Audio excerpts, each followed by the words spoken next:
Arrestohet Arjan Islamniku në Gjilan. Këto trajtime, siç pretendohet, përfshin përdorimin e medikamenteve të destinuara për kafshë, me një kosto që arrin deri në 4.000 euro.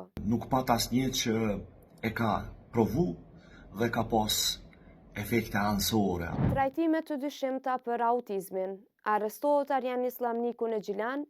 Mbyllet lokali nga Inspektorati Shëndetësor. Policia e Kosovës ka arrestuar Arjan Islamnikun, i cili dyshohet se u ka ofruar familjeve të fëmijëve me autizëm terapi të paverifikuara, duke pretenduar shërimin e autizmit përmes barnave të ndaluara për përdorim njerëzor.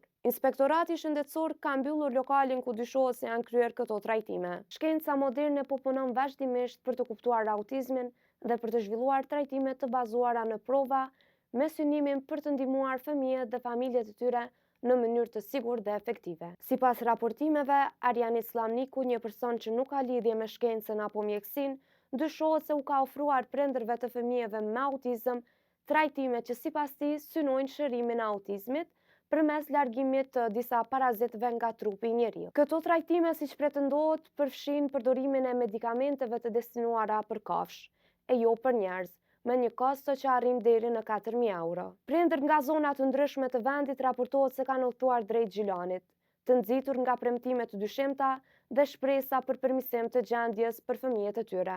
Ministria e Shëndetësisë ka reaguar zyrtarisht pas këtyre raportimeve, duke shprehur shqetësim dhe duke paralajmëruar qytetarët të mos bien prej metodave të paverifikuara.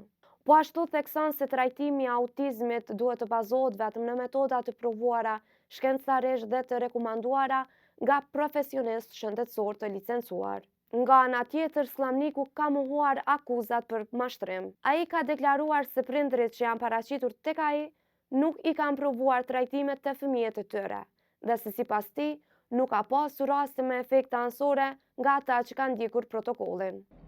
Së pari, ato dy zonjat u paraqitën të cilat nuk e kanë përdor dhe nuk e kanë provu të fëmijët e tyre protokollin në fjalë, por nuk pat asnjë që e ka provu dhe ka pas efekte anësore apo ka pas përkeqësim të gjendjes fëmijës. Ekspertët e shëndetësisë theksojnë se autizmi nuk është sëmundje që shërohet, por një çrregullim neurozhvillimor që menaxhohet përmes ndërhyrjeve të mëhershme. Autoritetet u bëjnë thirrje prindërve të jenë të kujdesshëm ndaj premtimeve të pabazuara dhe të mbështeten vetëm në trajtime të sigurta dhe të verifikuara shkencërisht.